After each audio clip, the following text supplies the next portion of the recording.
This is the Real Pod Newscast with Levon Putney with a quick check on what's going on. So here's my man to get into it.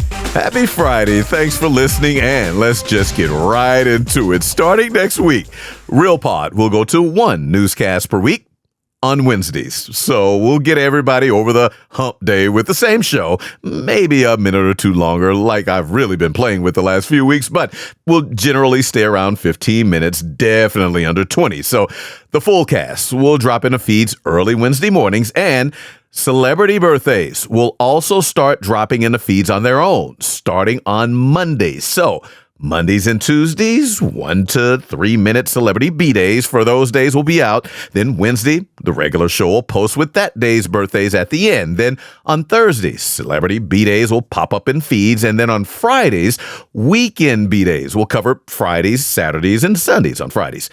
This should free up some time for me, and that's what I'm happiest about. And, well, also, I think it'll be cool. So that's it. That's the deal. And I hope everybody will like the changes. But, hey, let me know. Hit me up on the show's social media pages and email. That's at the bottom of the show's website. And Marty will give it too at the end of this show. My favorite stories of the day. Folks have been talking about this one all week, me included, but still had to start with it. And the questions that will immediately pop into the brain will likely start with, how? How? Because Fox 5 DC is among those reporting a professional cornhole player with no arms or legs, quadruple amputee, is accused of murdering a man in Charles County, Maryland. Now, somebody was killed here, so I am not making light of this at all. Well, for those just now about to hear of this, it just happened on Sunday, and cops arrested the 27-year-old back on Monday next day. A pro cornhole player with no complete arms or legs, but can throw that little beanbag. The American Cornhole League is on TV, and YouTube videos of him do pop up. Look it up. So we can say how is answered, but Charles County Sheriff's detectives say this quadruple amputee was driving with another man in the vehicle, and they picked up two people from work. They said, the detectives, that they were all friends. Now, they say the guy with no arms or legs who is driving got into an argument with the other man riding with him, and investigators say the other two in the vehicle told them that driving pro cornhole player with no arms or legs pulled out a gun and shot the other guy in the head twice. Then they say he pulled the vehicle over and tried to get the other two to dump the body outside. Now, the police report said they said no and got out the car and flagged down police. Now, cops say the body was actually found about 2 hours later in somebody's front yard. But let's go back, because I'm not sure how a man with no hands could possibly pull out a gun while driving and shoot anybody. Not even sure how he could drive, since Fox 5 DC pointed out sheriff's investigators never explained either. And in this case, he's accused of doing both at the same time. That is a how begging for an answer. Now, one could imagine most criminals with babies at home would not want to bring the baby along while out criming it up. But here's a 23-year-old in Tacoma, Washington, making rookie moves. And here's a Pierce County Sheriff's deputy introducing us to this 23-year-old and some sort of recorded segment of this deputy on KIRO TV 7 in Seattle, being like an actual reporter narrating her story with body cam footage for the video. And in this case, on Sunday of last week, the 15th, it showed the end of a chase after cops caught the woman's boyfriend, who they say tried to run off, but did not try hard enough, apparently. And then there's his girlfriend, who also ran off, but they found her under a pickup truck. And this is like 70 seconds long, but it's worth it. Crawl out. I'm trying to. No, you're not. I'm holding my kitten in my arm, dude. I don't cat. Crawl out. I'm trying to get my kitten out without listening. I was trying to get my kitten out with me. Get on the ground. Let go of your cat. Let go of your cat. Let him run away. Get your arms out. Please don't let him run away. Please don't Let go. hurt him. Let go. I love my kitten. Dude, can I please get my kitten? I'm gonna listen, dude. Please, let go of the leash. Can you make sure he doesn't run away? Please don't let me let go of him. She's still around. Please. Let go of the leash. Well, got it. Let go of it then. I'm trying to. It's wrapped around my hand. Let go. It's wrapped around my hand, dude. Please. Yeah. Can I please keep my kitten That's with my new me? favorite thing. Did I tell you that? That's my baby. Please just don't hurt the Take care of it. You'd be a little smarter with it. Huh? If you're scared with the cat, you I just wanted to keep him safe. You should have left the cat in the car then. Yeah, but I keep my kitten with me everywhere to keep him safe with me. Well, He's my baby. you call this keeping him safe? Kitty probably ended up with a new mommy. The sheriff's deputy news reporter says they took the 23-year-old and her boyfriend to jail, both charged, and gave that kitten to a local animal shelter. That young woman sounded like she never saw that final goodbye coming.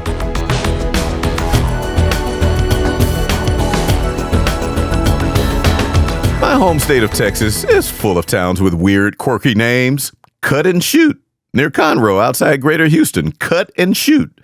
Yeah, there's one. There's a town also called Oatmeal, not far from Austin. Give you one guess what the name of their big annual festival is. And then there's Bug Tussle. Bug Tussle, Texas. But turns out there are actually several Bug Tussles. Looked it up. One in Oklahoma, Alabama, Arkansas, Tennessee. The dirty South and Southwest must love some Bug Tussles, apparently, because around the one in Texas, people keep stealing all the highway signs with the name on them. KLTV7 in East Texas is reporting souvenir thieves have stolen them over 70 times. State Transportation gave up replacing them. They should sell them. And Bug Tussle, Texas has a population of 15 there in Fannin County, so they know their own town. They don't need signs. But it is funny how more signs with its name on it have been stolen than the number of people living there. Back in a moment. But before we break, the Jams podcast, and he just dropped 2 mixes. Soca, too. Can't wait to check these out. Blazing the best hip-hop, R&B, reggae, soca. You can download the Jams podcast mix for free. Just Google search Jams Podcast Mix. It's Jams Hour Mix with Greg H. Is no restart. Talking about Dina's husband. So stumble onto Stumble and stumble into love. Are you telling these guys to watch Real Housewives? They keep asking about Dinah's husband. No! Is your brain so clogged with meaningless information that your heads become too fat for your thinking cap? Do other people run mental marathons?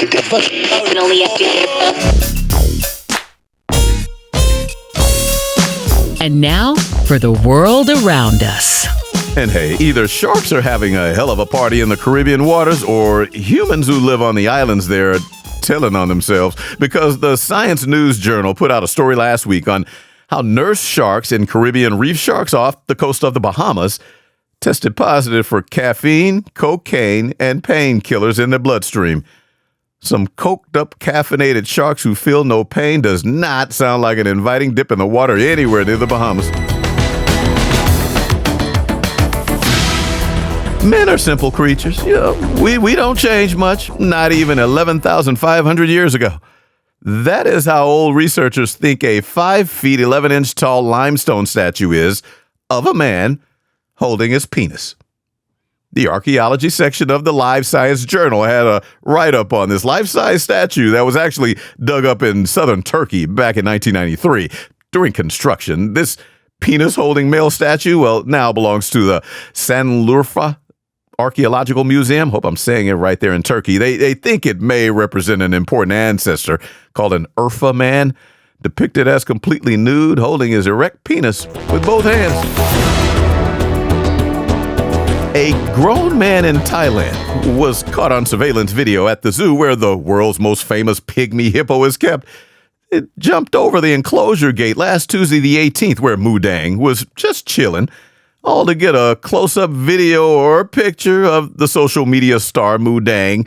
Couldn't really tell what he was doing with that oversized tablet he was holding up, but it was all caught on surveillance. That's why I know he had a big old tablet in his hands. And who knows if he was trying to get caught, because zoo workers tell the Associated Press that guy just stayed in the enclosure until workers called the cops, who came and arrested him. Mudang and that other baby hippo in the enclosure, they were all right. They were okay. He did not touch them. In the World Today Journal was among news sites with the story of this 15-year-old German kid in Wiesbaden who proved his love for his girlfriend 2 Fridays ago on the 13th by sneaking into a bus depot, somehow finding or getting a master key. Investigators hadn't figured out that part, and stole a school bus, then drove that school bus for about 150 kilometers, or about 90 miles, to another state to pull up on his 14-year-old girlfriend to take her to school. The World Today Journal only said the 15-year-old was driving her before police intercepted the bus, so sounds like he never dropped her off and cops arrested him. But if they did, that boy earned a long, sloppy teenage kiss from his girl, and he will always be able to point to this and say to any girl that he dates, "This is how I will cherish you. Ish kini nish, I'll steal a bus and drive to another state to take care of you, baby." Unfortunately, police say in this case that meant his parents had to drive to another state to go pick him up. So he might be able to brag about this later, but as for now, he's in trouble. Back in a moment. Please do subscribe to the audio version of The Goodness Factor with Shelley Wade podcast wherever you get your podcasts, and subscribe to the video version of the podcast on the YouTube channel, The Goodness Factor with Shelley Wade. Milk. It still does the body good. Paid for by a made-up dairy committee. A relationship can sometimes require patience. But when patience is just not enough, try this chewable gummy with the ingredient tetrahydrocannabinol will relax your nerves. Turn those sounds out of her mouth into a soothing stream of gentle assurances.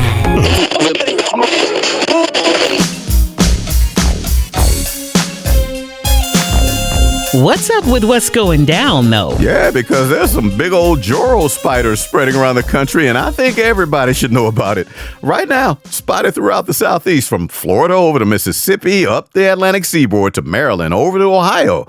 And I first heard about this back in December on a Stuff You Should Know podcast, and we should know, because these female Joro spiders, not the males, males are about half their size, but the females have yellow bodies with grayish blue stripes and grow up to 4 inches.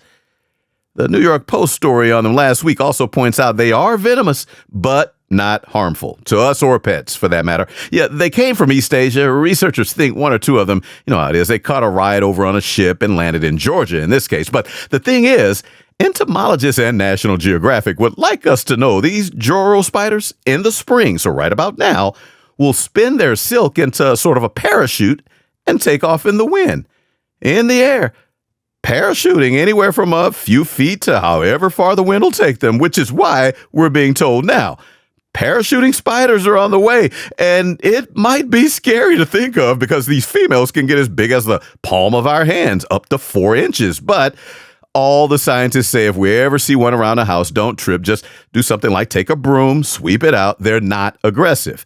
They say they don't even want to bite. And if they do, we'll be fine. But these are some big-ass spiders that fly with parachutes. What the fuck is Mother Nature doing to us? If I could, I will fight that little man as long as I can. I'll fight a midget, babe, straight from the hip. If I could, I will fight that little man as long as I can, babe. Can you believe he got away with saying all that? Slammy Sammy with a classic as we keep the turntable spinning with some dusted off jam. So that's it for another Real Pod newscast. As always, thank you for listening. There are a lot of choices out there, a lot of podcasts out there. So I appreciate you giving me this time. And now that I'll have more time, hey, I'll start pumping out these new parody ads I've already written up. They'll be good. Credits for the songs in the newscast, they're posted on the show's Facebook page. And we'll try to keep those Instagram, TikTok, and other social media posts coming as well. Have a great weekend, everybody. This has been the Real Pod Newscast with Levon Putney from Show Enough Productions. And for more, hit up the website, realpodnewscast.com. That's real with 2 E's. This is Big Daddy Marty Allen. Thanks for listening. The Lost Boys, rapper Mr. Cheeks. Mr. Cheeks will turn 55. Actor Vince Vaughn. I can't stop laughing at his name. Let me go back. Mr. Cheeks. Pause. All right. Show enough.